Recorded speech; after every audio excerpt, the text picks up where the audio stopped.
साबुत माश vegetarian recipe, बहुत ही कम ingredients में यूज़ कर रही हूँ और बहुत मज़े के ये बनेंगे excellent vegetarian and vegan soup.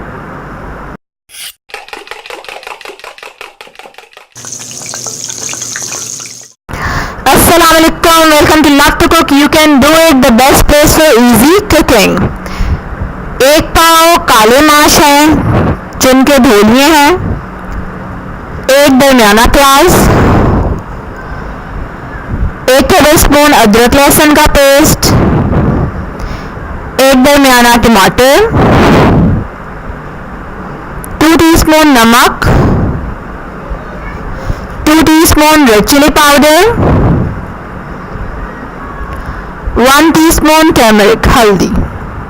जो लोग पहली बार मेरी वीडियो देख रहे हैं वो जल्दी से रेड सब्सक्राइब के बटन पे क्लिक करें और बेल आइकन पे भी क्लिक करें। Alright, take a skillet, a pan, anything in which you want to cook it. इसमें आप 1 से 2 टेबलस्पून तक घी, ऑयल या कोई भी हेल्दी ऑप्शन जो आप यूज़ करते हैं वो डाल लीजिए। मैं देसी घी में बना रही हूँ ये। जब वो हल्का सा गर्म हो जाए तो हम इसमें शामिल करेंगे प्याज। और देसी घी के बारे में अगर आप इसमें कुक करते हैं तो आपने नोटिस किया होगा कि ये बहुत जल्दी गर्म हो जाता है, जल्दी चीज़ को जला देता है। प्याज शामिल किया, प्याज को हम हल्का सा स्टर करेंगे जब तक कि इसका कलर थोड़ा सा चेंज हो जाएगा। बस इसको कोई हमें ब्राउन नहीं करना, जस्ट मेक इट ट्रांसलूसेंट।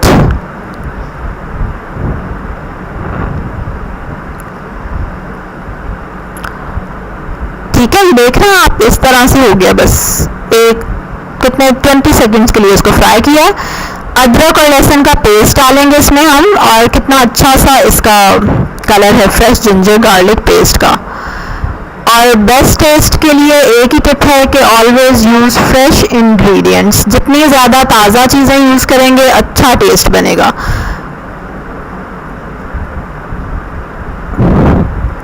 अब अदरक लहसुन के पेस्ट को हमें कलर देना है, इसको गोल्डन ब्राउन कर लेंगे। And then we will add टमाटर डालेंगे इसमें। Alright, see, this is the stage almost. Now we are going to add टमाटर। और वो देखिए किनारे से ना वो ब्राउन होना शुरू हो गया। पानी डालो जल्दी जल्दी पानी। यस, ठीक है, पानी डाला फटाफट से ताकि हमारा अदरक लहसुन जल ना जाए। और ये कुछ इंपॉर्टेंट बातें होती हैं जिनका वाकई ध्यान रखना पड़ता है while you are cooking। अब आप डालेंगे इसमें नमक, मिर्च और हल्दी। Now mix it and fry it until the water dries। पानी को खुश्क कर लेंगे और घी ऊपर आ जाना चाहिए। उसका मतलब ये होगा कि हमारा मसाला अच्छे से भुन चुका है। And now it is ready for the next step. ये देखिए कितनी अच्छी शक्ल लग रही है इसकी और कितना अच्छा सा रेड कलर है इसका। हाँ जी, घी ऑलमोस्ट ऊपर आ गया है।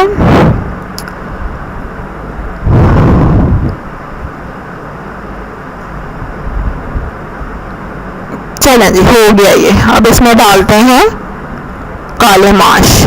अच्छी तरह से इनको चुनना है आपने, और फिर इनको धो लिया मैंने पानी से। चुनना इज़ वेरी इंपॉर्टेंट। इसमें कंकर होते हैं जो कि नज़र नहीं आते, मतलब देखने में लग रहे होते हैं कि वो काले माश ही हैं, but actually they are not. अब इसमें हम इतना पानी डालेंगे कि ये इजीली कुक हो सके 30-40 मिनट तक, क्योंकि इनको गलने में टाइम लगेगा। इसलिए इतना पानी डालें कि बाद में ग्रेवी भी रह जाए, सूप भी रह जाए और माश गल भी जाए। अब इसको बॉयल आने दें और उसके बाद इसको ढक दें। हल्की आंच पे 30 से 40 मिनट तक पकने दें। हाँ, पानी थोड़ा कम लग रहा है, थोड़ा और पानी डाल दिया। ये ले, 30 मिनट बाद मैंने ढक्कन खोला है। अब इसमें यस दे आर डन। ठीक है, गल चुके हैं माश। बेशक आप स्पून से ही थोड़ा सा इनको और मैश कर लें। अगर आप सूप इसका और कम करना चाह रहे हैं तो थोड़ा सा पानी और सुखा लें, otherwise it is okay, it's perfectly fine. चम्मच से खाएं या इसके साथ वाइट राइस बनाएं और मज़े से खाएं। यम, वेरी टेस्टी। और मुझे कमेंट करके बताएं कि आपकी क्या रेसिपी है काले माश की, आप कैसे बनाते हैं, right. Do like my Facebook page और मुझे दूसरे मीडियाज पे भी ज्वाइन करें, इंस्टाग्राम, टम्बलर पे, all the links are in the description.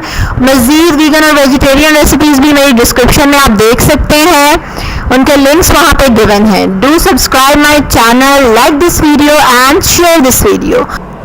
कल एक और रेसिपी के साथ मिलेंगे, क्विक और मज़े की रेसिपी के साथ। अल्लाह हाफिज़।